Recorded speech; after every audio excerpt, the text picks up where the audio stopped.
फोरमायबाय जोङो बेसेबां गोजान गुवाहाटीयाव जोंना हेड अफिस जों गुवाहाटीनिफ्राय बेसिम मोनफैनायनि गोबां जाहोन दङ बे ओनसोलनिनो आइजो माहारि सासे जोंखौ फन खालामहरदोंमोन बे बिथां जोंनि ब्रह्मनि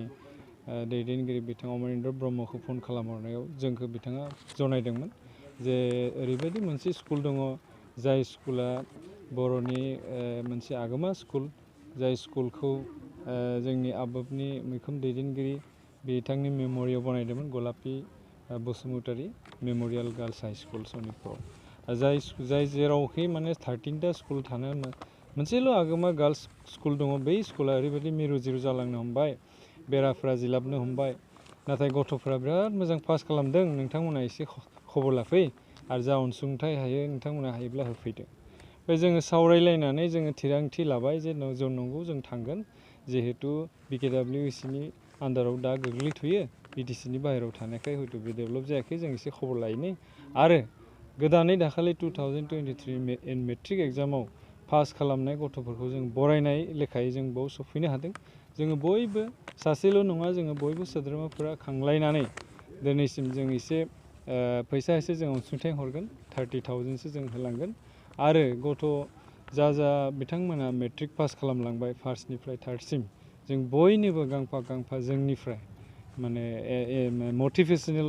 बिसोरो जिउआव जाहाथे मोजाङै दावगालाङो बेनि थाखाय जों मटिभेशनेल जाथों होननानै जों मान बिलाइ होफैदों मान बिलाइ बावदों आरो लोगोसे जोङो बिथांमोना जाहाथे स्कुल कलेजाव गानलांनो हायो बेनि थाखाय जों गांफा गांफा दख'ना आरो गांफा गांफा फास्रा जोङो बिथांमोननो होदों दिनै बे जोंनि अनसुंथाइ आरो बेयाव फैनानै गमामायैनो जों जोबोद दुखु मोनदों मानो होनब्ला आथिखालाव सरकारि स्कुलफ्रावथ' बिदि जाद्राया बेराबुरि गैयै बयबो डेभेलप जाबाय नाथाय बे स्कुला मानो बिदि जानानै थाखो जोंनि दैदेनगिरिफ्रा खबर लादोंना लायाखै बा जों उनाव मोनथिगोन थेवब्लाबो जों जाखिनिखौ हादों जों दिनै बेयाव मदद होफैबाय आरो इयुनावबो जोङो बे स्कुलनि थाखाय जों नाजागोन आरो खोनानो दङ दाखालिनि जा BTC जे मेम'रेन्डाम जालांबाय एकर्ड बे एकर्डआव दफायाव दङ जे BTCनि बाहेरायाव जेसेबां बर' हाइ स्कुल दङ बर' स्कुल दङ बेफोरखौ लाजोबनाय जागोन होननानै दा BTCनि बाहेरायाव जुदि बे गोलैयोब्ला बे एकर्ड मथे बेयो थाबनो जागोन आरो जुदि गोग्लैयोबा बे BTCनि आन्दाराव जागोन आरो नोंथांमोनहा दिनै नैबे हाबाफारि जोङो आफाद दाखालि गोदानै दाजानाय इउनाइटेड बड' पिपल फेडारेसन जोङो बे आफादखौ दानाय जादों बर' हारिनि सार्थ बर' हारिनि जौगानायनि थाखाय बे आफादा नन पलिटिकेल मोनसे अर्गेनाइजेसन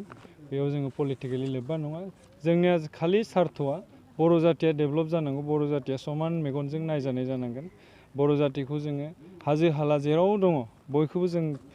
थांनानै जोङो बोजबनांगोन थांनानै जोङो BKWCनि सोमोन्दै बुजायनांगौ BKWCनि खामानि मावनो थाखाय जों खावलायगोन बयखौबो जों लेंबोगासिनो दङ आरो जोंबो फालो फालो जों फैगासिनो दङ दिनैसिम बेसिम मोनफैबाय दाखालि जों गलाघाटआव डिस्ट्रिक्ट कमिटि दायबाय गुवाहाटि दाबाय नलबारि बरपेटा जों फारसेनिफ्राय जोङो लेंथुमगासिनो आरो माने सांग्रांथि मेलबो खालामदों आरो जों दा गरम बन्दआव जोङो जेराव हारसा रोङा बर' रोङा बे जायगायाव जोङो बर' रोंनायनि थाखाय जोङो मोनसे ट्रेनिं माने केम्प जों लुदों आरो दा गुवाहाटियाव जोङो बे दिमुरि आनसलिकनि मानसिफ्रा बर' रोङा जोंनि बर' फिसाबाबो ज बेफोरबायदि जायगायाव जोङो माने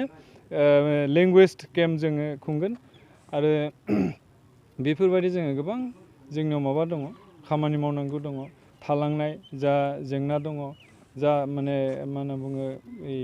असान्थि थासारि दङ बेफोरखौ जों सुस्रांनो थाखाय माबायदि राहाजों थांब्ला सुस्रांनो हागोन जों बेफोरखौ इन्टेलेक्सुयेलजों रायज्लायनानै जों मोजाङै दैदेनलांनो थाखाय बे